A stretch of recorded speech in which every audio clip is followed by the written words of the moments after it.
पुरी श्रीमंदिर सम्मुखें धार्मिक भावना को कुठारघात हेला भली दृश्य देखा मिली जहाँ आपण मैंने देखिले आपण को कष्ट अनुभव निहाती हेब।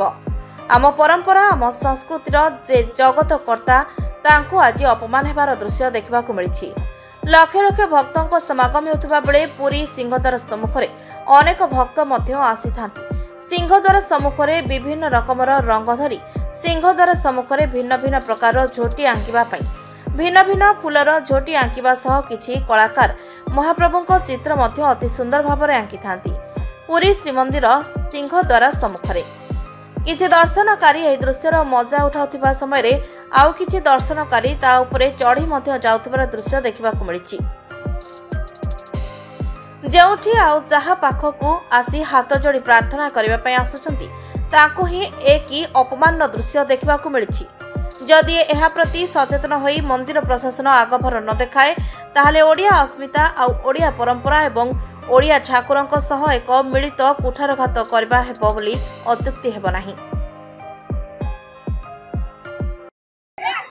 जय जगन्नाथ।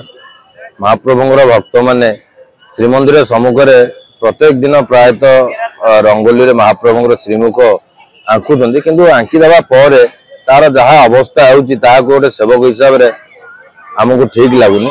महाप्रभुंर श्रीमंदिर सम्मुखें जदि कौन एक जगह प्रशासनिक तरफ बैरिकेडिंग करा जिवो एवं ता भितर कौन दर्शनार्थी मानक प्रवेश करा जिवो नहीं ता एक स्वागत योग्य होई पारे। क्या आप देखुते वर्तमान श्रीमंदिर सम्मुखें महाप्रभुंर श्रीमुख रंगोली करा जायतिला जहाँकि जहाँ द्वारा भक्त माने ता उपरे चढ़ी महाप्रभु श्रीमुख पाद दे ताकू छोट पिला जानी पारना द्वारा महाप्रभु श्रीमुख पाद दे से खेलुंट। छोट पिलाटे तार बुद्धि न थाए जे किए महाप्रभु रोचंती तेणु सी एक रंगोली भाभी ताकू खेले तापर। तेणु यह अति दुखदायक कथा आमर जे इष्ट देवता ताको आम पाद रखिकी समस्त कार्य करूँ। तेणु जदि से करिवार अच्छे एवं प्रशासन सहित आलोचना करंतु प्रशासन तार गोटे व्यवस्था करू जहाँ फल कि तार गोटे जगह निर्धारण करा जाऊ जो जगह उपरे संपूर्ण से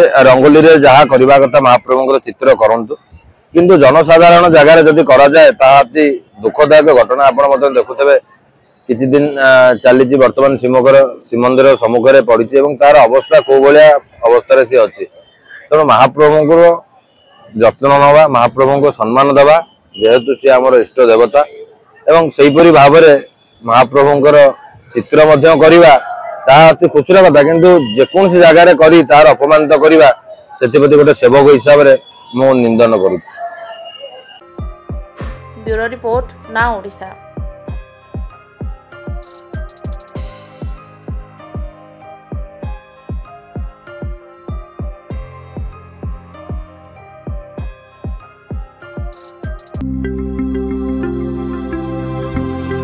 लेटेस्ट न्यूज अपडेट पाई www.nowodisha.com को लॉगिन करंतु।